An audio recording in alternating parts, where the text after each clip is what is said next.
Friends ఈ పిట్ట మా ఇంట్లో ఫ్యాన్ తగిలింది. ఫ్యాన్ తగిలి కింద పడ్డది.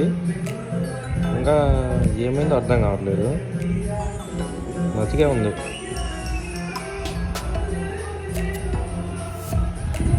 ఈ ఫ్యాన్కే తగిలింది.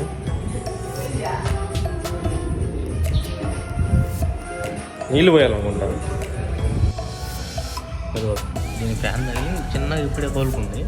నడుస్తుంది చిన్నగా చిన్నగా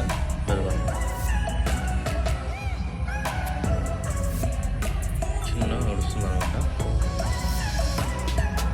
వెళ్ళిపోతుంది.